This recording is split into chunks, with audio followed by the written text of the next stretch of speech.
नमस्कार। हरियाणा में चुनावी हलचल बढ़ चुकी है और हरियाणा को लेकर 90 सीटों का जो महत्वपूर्ण गणित है वो किसके पक्ष में जाता नजर आ रहा है, क्योंकि लोकसभा चुनाव के बाद हरियाणा में भी सियासी हलचल बढ़ चुकी है। इसके अगर बात की जाए तो हरियाणा में आज विधानसभा चुनाव होते हैं, तो फिर किसका पलड़ा भारी हो सकता है, इसको लेकर महत्वपूर्ण आंकड़े सामने आ रहे हैं। अगर बात की जाए तो सीधी टक्कर भारतीय जनता पार्टी और कांग्रेस में ही देखने को मिलेगी, लेकिन लोकसभा चुनाव के नतीजों ने सभी को चौंकाया है और उसके बाद ये माना जा रही कि कहीं न कहीं हरियाणा में बड़ा उलटफेर हो सकता है।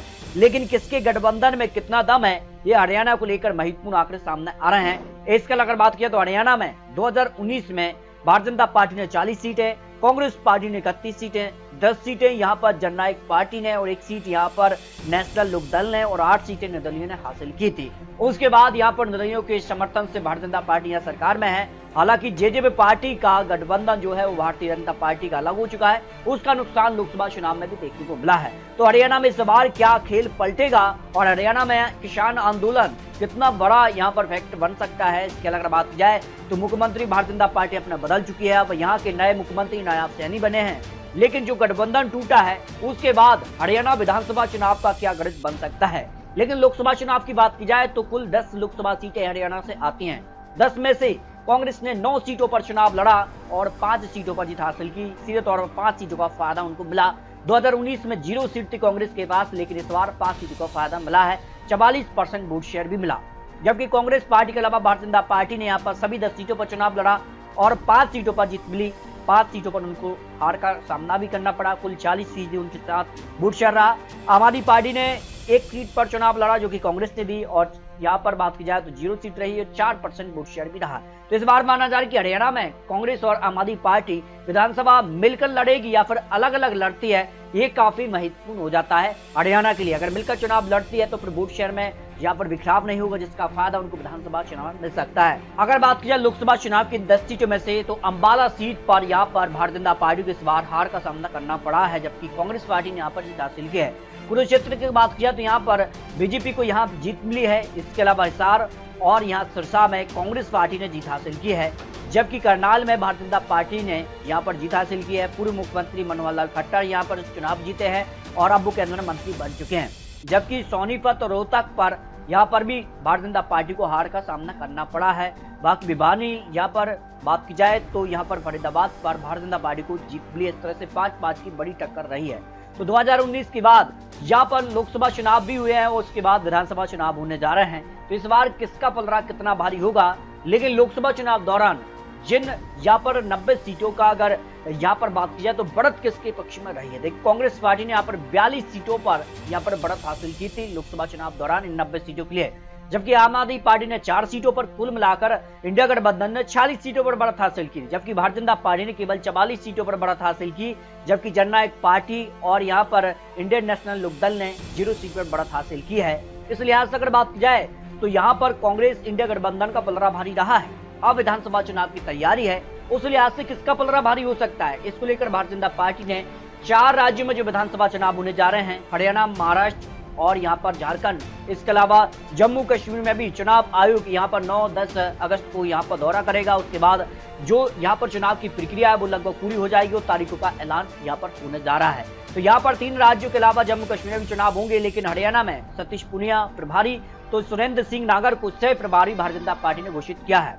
तो इस तरह से अगर बात किया आज विधानसभा चुनाव होते हैं तो हरियाणा में किसकी सरकार बन सकती है, इसको लेकर कुछ महत्वपूर्ण आंकड़े सामने आ रहे हैं। तो रोहतक की 4 सीटों पर कांग्रेस का पलड़ा भारी होने की संभावना यहाँ दिखाई दे रही है, जो इंडिया गठबंधन बना है। लेकिन सवाल है कि क्या आम आदमी पार्टी मिलकर चुनाव लड़ेगी। हालांकि इससे पहले आम आदमी पार्टी ये दावा कर चुकी है वो हरियाणा में सभी 90 सीटों पर अलग चुनाव लड़ती है। तो फिर सीधे तौर पर फायदा भारतीय जनता पार्टी को यहाँ पर देखने को मिल सकता है। झज्जर की 4 में से 4 सीटों पर कांग्रेस का पलड़ा भारी हो सकता है, जो अनुमान यहाँ पर दिखाई दे रहा है। महेंद्रगढ़ की 4 में से 3 पर भारतीय जनता पार्टी, तो 1 सीट पर कांग्रेस और अन्य के पक्ष में 0 सीट की संभावना यहाँ दिखाई दे रही है। इसके अलावा यहाँ पर जो जेजेपी पार्टी है उसका भी महत्वपूर्ण हो जाती है कि वो किस तरफ चुनाव लड़ती है, क्या अलग चुनाव लड़ती है या फिर भारतीय जनता पार्टी से फिर गठबंधन बनेगा। ये काफी महत्वपूर्ण होता है हरियाणा के लिए, क्योंकि निर्दलीय भी और यहाँ पर जेजेपी पार्टी जो है वो काफी महत्वपूर्ण हो जाती है। रेवाड़ी की 3 में से 3 सीटों पर भारतीय जनता पार्टी का पलड़ा भारी हो सकता है। कांग्रेस अन्य के पक्ष में यहाँ पर 0-0 सीट की संभावना दिखाई दे रही है। गुरुग्राम की 4 में से 3 पर भारतीय जनता पार्टी, 1 सीट पर कांग्रेस के बीच कड़ी टक्कर यहाँ पर देखने को मिल सकती है।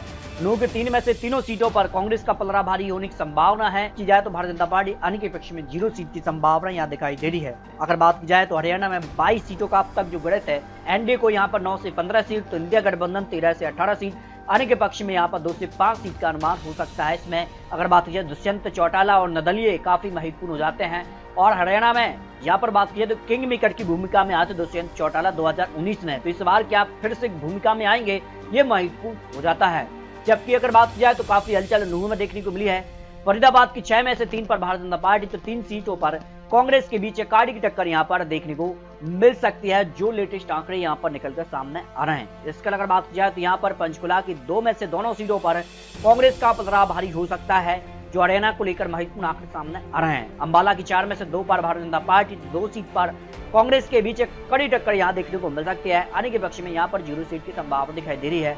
अब तक 37 सीटों के अनुमान में एनडीए को 15 से 20 सीट, तो इंडिया गठबंधन 22 से 25 सीट और अन्य के पक्ष में 2 से 5 सीटों का अनुमान हो सकता है। इसकी अगर बात किया तो यहाँ पर दुष्यंत चौटाला आम आदमी पार्टी का इंडिया गठबंधन में शामिल होंगे या दुष्यंत चौटाला एनडीए में आएंगे, ये काफी महत्वपूर्ण हरियाणा के लिए हो जाता है। इसके अगर बात की उमनगर की 4 में से 2 पर भारतीय जनता पार्टी, 2 सीट पर कांग्रेस के बीच काटी की टक्कर देखने को मिल सकती है, जो अनुमान यहाँ पर निकलकर सामने आ रहे हैं। कुरुक्षेत्र 4 सीटों में से 2 पर भारतीय जनता पार्टी, 2 सीटों पर कांग्रेस के बीच यहाँ पर भी कड़ी टक्कर देखने को मिल सकती है। आने के पक्ष में यहाँ पर 0 सीट की संभावना हो सकती है। अगर बात की जाए तो यहाँ पर कैथल की 4 में से 2 पर भारतीय जनता पार्टी, तो 2 सीट पर ही कांग्रेस के बीच काटी की टक्कर यहाँ देखने को मिल सकती है, जो लेटेस्ट आंकड़े निकलकर सामने आ रहे हैं। अब तक हरियाणा की 49 सीटों के जो अनुमान में एनडीए को 21 से या 25 सीट, तो इंडिया गठबंधन 25 से 28 सीट और अन्य के पक्ष में यहाँ पर 2 से 5 सीट का अनुमान हो सकता है, जो महत्वपूर्ण आंकड़े सामने आ रहे हैं। जबकि अगर बात की जाए करनाल की 5 में से 3 पर भारतीय जनता पार्टी और कांग्रेस 2 सीटों पर भारी हो सकती है। अन्य के पक्ष में यहाँ पर 0 सीट की संभावना दिखाई दे रही है, जो महत्वपूर्ण आंकड़े सामने आ रहे हैं। पानीपत की 4 में से 2 पर भारतीय जनता पार्टी और 2 सीटों पर ही कांग्रेस के बीच आमने सामने की टक्कर यहाँ देखने को मिल सकती है। इसका अगर बात किया सोनीपत की 6 में से 6 सीट पर ही कांग्रेस का पलड़ा भारी हो सकता है, क्योंकि लोकसभा चुनाव में भी यहाँ कांग्रेस का पलड़ा भारी रहा है इस क्षेत्र में, तो इसका फायदा उनको विधानसभा चुनाव में मिल सकता है। तो एनडीए यहाँ पर बात किया 64 सीट के अनुमान में जो आंकड़े हैं वो एनडीए के लिए 26 से 30 सीट, तो इंडिया गठबंधन 30 से 28 सीट और अन्य के पक्ष में 2 से 5 सीटों का अनुमान यहाँ पर सामने आ रहा है। इसके अगर बात किया तो जिंद की 5 में से 2 पर भारतीय जनता पार्टी, कांग्रेस यहाँ पर 3 सीटों पर भारी हो सकती है, इनके पक्ष में यहाँ पर 0 सीट की संभावना दिखाई दे रही है। जाए तो सिरसा की 5 में से 5 सीटों पर कांग्रेस का कब्जा यहाँ पर हो सकता है, क्योंकि लोकसभा चुनाव में भी सिरसा लोकसभा सीट पर कांग्रेस ने जीत हासिल की, उसका फायदा उनको विधानसभा चुनाव मिल सकता है। यहाँ पर अगर बात की जाए तो अब तक 77 सीट के अनुमान में एनडीए को 28 से 35 सीट, तो इंडिया गठबंधन 40 से 49 सीट, अन्य के पक्ष में 2 से 5 सीट का अनुमान दिखाई दे रहा है। स्टार के साथ में कांग्रेस का पलड़ा 7 सीटों पर भारी हो सकता है, लेकिन 1 से 2 सीटों पर भारतीय जनता पार्टी यहाँ पर भी कड़ी टक्कर दे सकती है। हालांकि हिसार लोकसभा सीट पर भी कांग्रेस ने जीत हासिल की है, उसका फायदा उनको यहाँ पर विधानसभा चुनाव में देखने को मिल सकता है। अब तक अगर बात किया भिवानी की 4 में से तो 2 पर भारतीय जनता पार्टी, 2 सीट पर कांग्रेस के बीच कड़ी टक्कर देखने को मिल सकती है, लेकिन पलड़ा भारतीय जनता पार्टी का 4 सीटों पर भारी हो सकता है। भिवानी लोकसभा सीट पर भारतीय जनता पार्टी ने जीत हासिल की है, इसका फायदा उनको यहाँ पर विधानसभा चुनाव में देखने को मिल सकता है। जबकि चरखी दादर की 2 सीट पर दोनों सीटों पर कांग्रेस का पलड़ा भारी हो सकता है।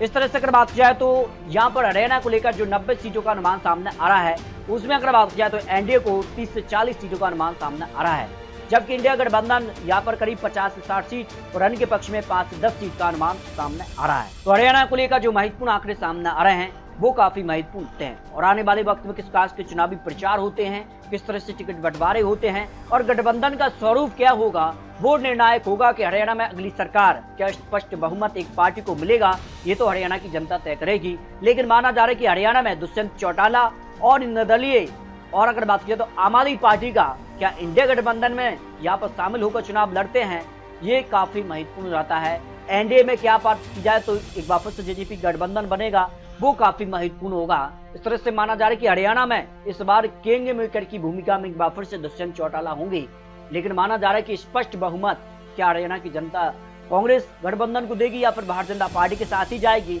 ये काफी महत्वपूर्ण हो जाता है।